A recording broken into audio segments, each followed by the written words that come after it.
Hello friends, welcome to my channel Jyoti Shikha. आज के इस वीडियो में हम पढ़ने वाले हैं कार्मिक डेट नंबर्स। फ्रेंड्स, आजकल सोशल मीडिया पे हर कहीं कार्मिक नंबर्स, कार्मिक डेट नंबर्स, इनका ही शोर मचा हुआ है। इनके बारे में ही सब लोग बात कर रहे हैं और आप लोगों को डरा रहे हैं। तो आज हम इस वीडियो के थ्रू जानेंगे कि आखिर ये कार्मिक डेट नंबर्स हैं क्या, और अगर ये नंबर्स आपके हैं तो उससे आपकी लाइफ में क्या क्या प्रॉब्लम आ सकती है, या फिर कहीं नंबर आपको बेनिफिट देने तो नहीं आए। क्योंकि कार्मिक डेट नंबर्स का मतलब हमेशा ये नहीं है कि आपने कुछ नेगेटिव किया है और इस वजह से आपकी लाइफ में आने वाला टाइम जो है वो नेगेटिव होगा। कभी कभी ये नंबर पॉजिटिव रिजल्ट भी देते हैं। और अगर आपके नंबर्स नेगेटिव हैं भी, आपकी डेट ऑफ बर्थ में वो नंबर्स हैं भी, तो भी हम सोल्यूशन एंड रेमेडीज़ के थ्रू उनको ठीक कर सकते हैं, उनको पॉजिटिव में कन्वर्ट कर सकते हैं। तो सबसे पहले जानते हैं कि कार्मिक का मतलब क्या होता है। देखिए, अगर आप पिछले जन्मों के कर्मों में विश्वास करते हैं या ये मानते हैं कि कुछ डेट्स ऐसी होती हैं जिन डेट्स की वजह से उन लोगों की लाइफ में प्रॉब्लम बढ़ जाती है, जिनके पास वो डेट्स होती हैं, ठीक है, उनकी लाइफ में नेगेटिविटी आ जाती है, उनका बनते बनते सारे काम रुक जाते हैं, सो एंड सो। लेकिन यहाँ पे पॉइंट ये है कि उन्हीं डेट्स की वजह से उन लोगों को बेस्ट रिजल्ट मिलते भी देखा गया है। उन्हें वो बेनिफिट्स मिलते हैं जो नॉन डेट्स वालों को नहीं मिलते, ठीक है, क्योंकि उनके पास वो कार्मिक डेट नंबर्स होते हैं।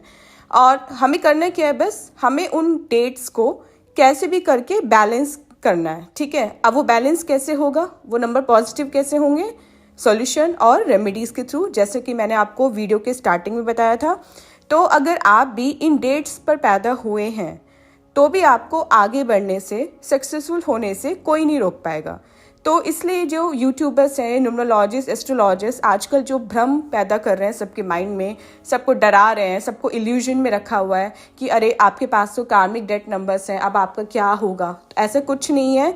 अगर आपके पास वो नंबर्स हैं भी तो भी उनको रेमेडीज़ के थ्रू हम ठीक कर सकते हैं। तो देखिए, सबसे पहले जानते हैं कि वो नंबर हैं कौन से जो आपके डेट ऑफ बर्थ में होते हैं और जिनको बोला जाता है कार्मिक डेट नंबर्स, यानी कि आपके पिछले जन्म के कर्मों का उधार, पिछले जन्म के कर्मों का कर्ज जो आप पे होता है, वो नंबर्स कौन से होते हैं। तो ऐसी हमारे पास 4 डेट्स हैं, 13, 14, 16 एंड 19। अगर आप इन चारों में से किसी एक डेट पर पैदा हुए हैं, मतलब अगर आपकी डेट ऑफ बर्थ 13 है, 14 है, 16 है या 19 है, तो आपके पास ये कार्मिक डेट नंबर्स हैं, ठीक है। अब वो मैं बाद में बताऊंगी आपको कि कार्मिक डेट नंबर्स करते क्या हैं आपकी लाइफ में आगे, लेकिन ये वीडियो स्पेशली उन्हीं के लिए है जिनके पास ये 4 नंबर्स हैं। अब देखिए, ये 13 प्योर 13 होना चाहिए, ठीक है। इसको आप 4 में टोटल मत कर दीजिएगा कि मेरा 4 है तो 1 + 3 मेरा भी 13 हुआ, नहीं। जो 13 को ये बॉर्न हुए हैं, जैसे 13 फरवरी या 13 अक्टूबर को, ऐसी सेम केस हमारा जाएगा 14, 16 एंड 19 के लिए भी, जो शॉर्ट इसी डेट पर पैदा हुए हैं, किसी डेट के कैलकुलेशन से नहीं वो नंबर आने चाहिए, डायरेक्ट वो नंबर आपकी डेट ऑफ बर्थ में होना चाहिए। तो देखिए, अब ये होता क्या है, ये कार्मिक डेट नंबर्स करते क्या है, ठीक है। जब इन डेट्स पर किसी का जन्म होता है, कोई पैदा होता है इन डेट पर, तो उसके जो काम होते हैं ना, बहुत रुक रुक कर होते हैं, ठीक है। और बहुत ज़्यादा हार्डवर्क डालना पड़ता है उसको कोई भी काम को करने के लिए, तब जाकर उसके काम बनते हैं, ठीक है। लेकिन इसमें कोई घबराने वाली बात नहीं है, क्योंकि आज हम इन चारों नंबर्स को पढ़ेंगे, ये नंबर क्या इफेक्ट डालते हैं लाइफ में वो पढ़ेंगे, और इनको हम रेमेडीज़ के थ्रू कैसे ठीक कर सकते हैं। तो सबसे पहले आज का फर्स्ट नंबर देखते हैं, 13, दैट इज़ 1 और 3। इसको आप ना 4 मानेंगे, ना ही इसको आप 2 मानेंगे, ठीक है। अब देखिए, जो 13 को पैदा हुए हैं, ठीक है, 13 किसी मंथ के 13 को पैदा हुए हैं, उनकी लाइफ में बहुत ज़्यादा ऑब्स्टेकल्स आते हैं, हर्डल्स आते हैं, एंड उनको बहुत ज़्यादा हार्डवर्क करना पड़ता है। मतलब टारगेट की तरफ बढ़ते बढ़ते वो लोग इतना थक जाते हैं कि उनको बीच में ही क्विट करने की लग जाती है, वो बीच में ही क्विट करने की सोचने लगते हैं। मतलब ये फीलिंग आने लगेगी कि छोड़ो यार, हमसे नहीं हो पाएगा, ठीक है, मैं नहीं कर सकता, ना मुझसे आज होगा, ना कल होगा, ना कभी होगा ये काम, मतलब मैं छोड़ ही रहा हूँ इस काम का, बहुत हो गया, अब मुझसे नहीं हो पाएगा।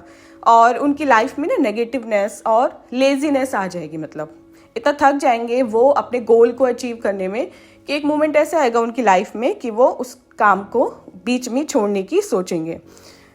तो अब क्या कर सकते हैं इसमें, ठीक है। सबसे पहले ज़रूरी क्या है, सबसे पहले ज़रूरी है कि इसमें आपको अपना फोकस नहीं हटाना है उस काम से, आपको जी तोड़ मेहनत करनी है और मेहनत के अलावा आपकी लाइफ का कोई और मोटो नहीं होना चाहिए। देखिए तो सभी नंबर्स के साथ है कि जब तक आप मेहनत नहीं करोगे तब तक आप सफल नहीं होगे, लेकिन 30 नंबर के लिए स्पेशली ये बात है कि आपको अपना फोकस सिर्फ अपने गोल अचीव करने पे रखना है और कोई आपके लाइफ का एम नहीं होना चाहिए। चलिए नंबर 13 की रेमेडीज़ की बात करते हैं। तो अगर हम रेमेडीज़ देखें तो सबसे पहले आप जिस भी रिलीजन को मानते हो, आप हिंदू हो, मुस्लिम हो, सिख हो, क्रिश्चियन हो, कोई भी रिलीजन हो आपका, आपको बहुत ज़्यादा रिलीजियस हो जाना है। मतलब आपको अपने रिलीजन के सारे रिचुअल्स, सारे ट्रेडिशंस को फॉलो करना है। अपने से बड़ों को और जो छोटे बच्चे होते हैं, जो इन्फेंट्स होते हैं, जो मतलब कुछ खा भी नहीं सकते ना, जैसे बहुत छोटे बच्चे होते हैं, उनको आपको बनाना और स्वीट्स ऑफर करनी है। अब देखिए छोटे बच्चे खा तो सकते नहीं है, तो उनको आप क्या कर सकते हैं, बनाना को मैश करके दे सकते हैं जिससे वो थोड़ा सा खा लें। और अपने से बड़ों को आप स्वीट्स एंड बनाना ऑफर कीजिए। और इसके अलावा थर्सडे को आपको गाय को गुड़ खिलाना है। हर थर्सडे को आपको किसी भी कलर की गाय हो, वाइट हो, ब्लैक हो, ब्राउन हो, उसको आपको गुड़ खिलाना है। तो ये थी नंबर 13 की रेमेडीज़। चलिए फ्रेंड्स, अब बात करते हैं नंबर 14 के बारे में। किसी भी मंथ की 14 को जो पैदा हुए होते हैं लोग, उनको अपनी लाइफ में sudden and unexpected changes face करने पड़ते हैं, ठीक है। और अगर कोई भी चेंज आपकी लाइफ में सडन होगा तो वो पॉजिटिव भी हो सकता है और नेगेटिव भी हो सकता है, क्योंकि पिछले जन्म में आपने कहीं ना कहीं अपनी इंडिपेंडेंस का गलत फ़ायदा उठाया। जो आपको फ्रीडम मिली हुई थी उसका आपने गलत फ़ायदा उठाया। आपने तब कर्म अपने अच्छे नहीं किए, जिसकी वजह से आपके साथ अनएक्सपेक्टेडली रॉन्ग चीज़ें इस जन्म में हो रही हैं और उसी वजह से आपको प्रॉब्लम का सामना करना पड़ रहा है। और इस वजह से क्या हो सकता है, ये तो चलिए आप पिछले जन्म के अपने कर्म जो है साथ में कैरी करके लाए हैं, लेकिन इस जन्म में भी आपको क्या हो सकता है, आपको एडिक्शन लग सकता है किसी भी चीज़ का। वो कोई भी चीज़ हो सकती है, आपको एडिक्शन लग सकता है। तो इसमें आपको क्या चाहिए, इसमें आपको चाहिए बहुत ज़्यादा सेल्फ कंट्रोल, क्योंकि आपको किसी भी एडिक्शन में नहीं पड़ना है। ऑलरेडी आपके पास आपका लास्ट जन्म का कार्मिक डेट है, आपको पहले उसको ठीक करना है, ना कि आपको अगले आने वाले जन्म के लिए कोई और डेट अपने ऊपर चढ़ाना है। तो ठीक है, आपको क्या करना है, आपको सेल्फ कंट्रोल में रहना है और खुद से कमिटमेंट करनी है कि मुझे किसी भी चीज़ के एडिक्शन में नहीं पड़ना है, मुझे अपने गोल पे फोकस करना है। अब नंबर 14 की अगर रेमेडीज़ की बात करें तो आपको मछलियों को और चींटियों को दाना डालना है, ठीक है। दुर्गा चालीसा या माँ दुर्गा का कोई भी पाठ आपको डेली करना है। अगर आप पूरी दुर्गा चालीसा नहीं कर सकते तो उसका कोई भी आप एक पाठ रोज़ कीजिए, डेली कीजिए। अल्कोहल को आपको अवॉइड करना है, नॉनवेज नहीं खाना है और ड्रग्स की तरफ तो बिल्कुल नहीं जाना है, ठीक है। और किसी को पैसों के लिए चीट नहीं करना है, मतलब आपको पैसों से रिलेटेड कोई भी फ्रॉड किसी के साथ नहीं करना है, पैसों से रिलेटेड किसी का दिल नहीं दुखाना है। तो ये कुछ रेमेडीज थी नंबर 14 के लिए। अब बात करते हैं अपने नेक्स्ट कार्मिक नंबर 16 की। वो लोग जो किसी भी मंथ की 16 को पैदा हुए हैं, उनको बस एक ही चीज़ ध्यान में रखनी है कि अपने कैरेक्टर को संभाल के रखना है। अब देखिए यहाँ पे कैरेक्टर से मतलब ये नहीं है कि आपको किसी अपोजिट जेंडर के लिए ही अपने कैरेक्टर ठीक रखना है। यहाँ पे कैरेक्टर का मीन्स है अपना ओवरऑल कैरेक्टर, मतलब आपको रिलीजियस होना है, ठीक है। आपको किसी से फ्रॉड नहीं करना है, किसी के बारे में नेगेटिव नहीं सोचना है, किसी की बुराई नहीं करनी है, अपने मन में किसी के लिए बुरे ख्याल नहीं लाने हैं। तो ओवरऑल जो आपका कैरेक्टर है वो आपको मेंटेन करके रखना है, वो आपको ठीक रखना है, पॉजिटिव रखना है। और आप में ईगो नहीं आनी चाहिए, आपको बिल्कुल भी ईगोइस्टिक नहीं होना है, क्योंकि ऑलरेडी आपके पास आपके पिछले जन्म का कार्मिक डेट चल रहा है। तो आपको अपने इस जन्म को बहुत अच्छा बना लेना है, ठीक है। आपको भगवान की भक्ति करनी है और किसी का दिल नहीं दुखाना है, अपने से जो छोटे लोग हैं उनको रिस्पेक्ट देनी है, ठीक है। जो एल्डरली पीपल हैं उनकी आपको सेवा करनी है। अब अगर रेमेडीज़ की बात करें नंबर 16 के लिए, तो आपको जो गुड़ होता है ना, जैगरी जिसे बोलते हैं, उसको महीने में एक बार आपको मंकीज़ को खिलाना है, आपको बंदरों को वो गुड़ डालना है महीने में एक बार। वो आप किसी भी दिन कर सकते हैं। अपने माथे पर केसर का तिलक लगाना है, तिलक चाहे विजिबल हो या ना हो, लेकिन आपको पता होना चाहिए कि आपने वो तिलक लगाया, मतलब आपको वो सेंसेशन आनी चाहिए। और ब्लैक एंड वाइट कलर का ब्लैंकेट आपको फ्राइडे को किसी मंदिर में दान करना है। आप 2 ब्लैंकेट भी ले सकते हैं, एक वाइट कलर का, एक ब्लैक कलर का, या फिर आप कोई एक ब्लैंकेट ऐसा चूज कर सकते हैं जिसमें ये दोनों कलर्स आ रहे हो। लेकिन किसी भी फ्राइडे को आपको मंदिर में जाके एक ब्लैक एंड वाइट कलर का ब्लैंकेट आपको दान करना है। तो इस तरह से आप अपने कार्मिक डेट से मुक्त हो जाओगे। ठीक है, अब लास्ट नंबर हमारा आज का बचा नंबर 19। ये उन लोगों के लिए है जो किसी भी मंथ की 19 को पैदा हुए हैं।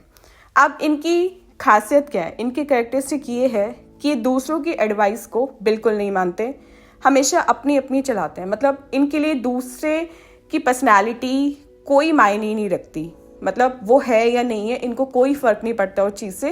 ये दूसरों के बारे में बिल्कुल भी नहीं सोचते, ये सिर्फ अपने बारे में सोचते हैं। और जब दूसरों को कंसिडर ही नहीं करेंगे, उनकी फीलिंग्स की रिस्पेक्ट नहीं करेंगे, उनके इमोशंस की कदर नहीं करेंगे, तो क्या होगा कि इनका जो कार्मिक डेट है वो इनके ऊपर चढ़ता रहेगा और ये किसी भी जन्म में उससे फ्री नहीं हो पाएंगे। ठीक है, तो ये रिस्पेक्ट भी नहीं करेंगे दूसरों की, ईगोस्टिक बहुत रहेंगे। ठीक है, दूसरों से अच्छे तरह से बात नहीं करेंगे, अपने सामने किसी को समझेंगे नहीं।